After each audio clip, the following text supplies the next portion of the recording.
सिद्धिविनायक मंदिराच्या दानपेटीतून दरवर्षी तब्बल 18 कोटी रुपयांचा घोटाळा झाला। हा दावा मनसे अध्यक्ष राज ठाकरे यांनी केलाय आणि त्यानंतर महाराष्ट्राच्या राजकारणात एकच खळबळ उडाली। खरंच दानपेटीतून कोट्यवधी रुपये गायब झाले होते का, की हा फक्त एक राजकीय आरोप होता? या आरोपांवर आता सिद्धिविनायक मंदिर न्यासाचे ट्रस्ट अध्यक्ष आणि आमदार सदा सरवणकर यांनी खुलासा केलाय। त्यांनी नेमकं काय सांगितलं? 19 कर्मचारी का निलंबित झाले? जीपे द्वारा खरंच पैसे घेतले जात होते का? आणि 18 कोटी आकडा याचं सत्य काय आहे नेमकं? चला सगळं सांगते, पण सुरू करण्याआधी आमच्या चॅनलला नवीन आला असेल तर सबस्क्राइब करा आणि माझा व्हिडिओ आवडला तर लाईक शेअर कमेंट करायला विसरू नका। सिद्धिविनायक मंदिर मुंबईचं श्रद्धास्थान, देशातील सर्वात श्रीमंत मंदिरांपैकी एक। दररोज हजारो भाविक आणि दरवर्षी कोट्यवधी रुपयांचं दान।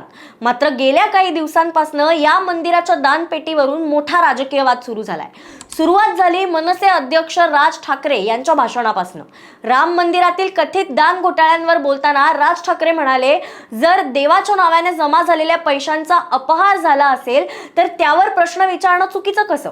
त्यानंतर त्यांनी दावा केला की सिद्धिविनायक मंदिरातही दरवर्षी सुमारे 18 कोटी रुपयांचा घोटाळा होत होता, पण त्याबद्दल कोणी काही बोलतच नाही। या आरोपांमुळे एक मोठी चर्चा रंगली। आता यानंतर सिद्धिविनायक मंदिर न्यासाचे अध्यक्ष आणि शिवसेना आमदार सदा सरवणकर यांनी पत्रकार परिषद घेत या आरोपांना उत्तर दिलंय। ते नेमकं काय म्हणाले, चला बघूया। गेली 2 वर्ष म्हणजे पूर्वी श्री सिद्धिविनायक न्यासाची जी काही दानपेटी होती, या दानपेटीमध्ये येणारी रक्कम ही साधारण 40-45 लाख रुपये होती आणि गेल्या महिन्याभरामध्ये ही साधारणतः 90, 95, 98 लाखापर्यंत ही अशी वाढलेली आहे। आणि त्यामुळे ज्या काही उपाययोजना केल्या, ह्या उपाययोजना केल्यामुळे ही वाढली आहे। अर्थात ज्या वेळेला ह्या सरकारकडे ह्या दोन्ही वर्षाचं ऑडिट जाईल, वाढलेली रक्कम आणि 2 वर्षापूर्वीची 40-45 लाखापर्यंत असलेली रक्कम, याचं जेव्हा ऑडिट केलं जाईल त्यावेळेला निश्चितच त्यामध्ये एक संशयाची भावना निर्माण होईल आणि त्याचं सत्य कारण लोकांना कळलं पाहिजे की ही वाढली का आणि त्यावेळेला ती कमी का होत होती, याची काही कारणं लोकांना कळली पाहिजेत। आणि म्हणून आपण खास आपल्या माध्यमातून संपूर्ण महाराष्ट्राला सांगू, ज्या वेळेला ट्रस्टी म्हणून किंवा अध्यक्ष म्हणून माझी नियुक्ती झाली आणि युती शासनाने 10 सदस्य दिले, त्यावेळेपासून हे उत्पन्न वाढावं आणि सिद्धिविनायक न्यासामध्ये जे काही थोडंसं अनियमितता आहे त्याच्यावर कुठेतरी बंधन आणावं, अशा प्रकारचे आम्ही वेळोवेळी प्रयत्न केले। आणि त्या प्रयत्नाने काम करत असताना असं लक्षात आलं की कर्मचाऱ्यांमध्ये, मग परमनंट कर्मचारी, काही कंत्राटी कर्मचारी आहेत, या कर्मचाऱ्यांच्या माध्यमातून काही दर्शन देण्यासाठी पैसे घेतले जातात आणि ते गुगल मार्फत घेतले जातात। पे जे केले जातात ते सुद्धा मीडिया मार्फत केले जातात, सोशल मीडिया मार्फत केले जातात। वेगवेगळ्या माध्यमातून ह्या पैशाची इथे कुठेतरी दर्शन देण्यासाठी ही अनियमितता सापडते। आणि त्यावेळेला आल्यानंतर मी ताबडतोबच साधारणतः 19 कर्मचाऱ्यांना रंगेहात पकडलं, त्यांच्यावर कारवाई केली, काही दिवस त्यांना सस्पेंड केले आणि त्यांच्याकडे शपथपत्र लिहून घेतलं की यापुढे कुठल्याही प्रकारचे आमच्याकडनं अशा प्रकारचं काही होणार नाही। जसं आता आपण बघितलं, सरवणकर म्हणाले 18 कोटींचा घोटाळा झाला, हा दावा पूर्णपणे चुकीचा आहे। मात्र काही गैरप्रकार होत असल्याचं आमच्या निदर्शनास आलं होतं आणि त्यावर आम्ही कारवाई सुद्धा केली।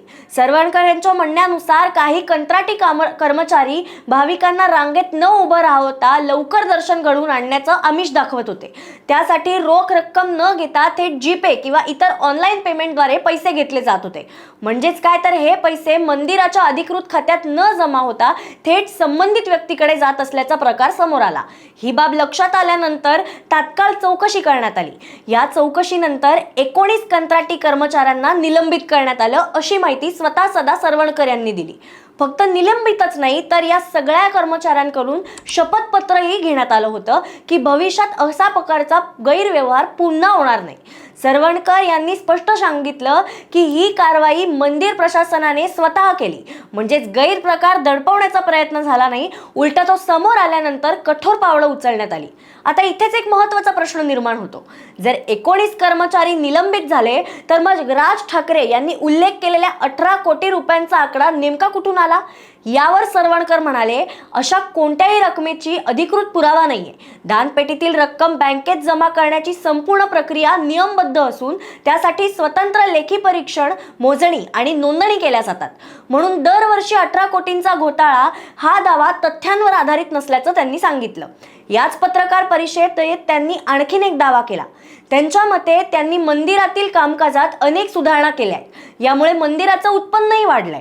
सरवणकर यांच्या म्हणण्यानुसार पूर्वी आठवड्याला सुमारे 40 ते 45 लाख रुपये हे उत्पन्न मिळत होतं, पण आता ते 85 लाख रुपयापर्यंत पोहोचलेलं आहे. आणि त्यांनी याचं श्रेय प्रशासनातील पारदर्शकता आणि सुरक्षित व्यवस्थापनेला दिलं होतं.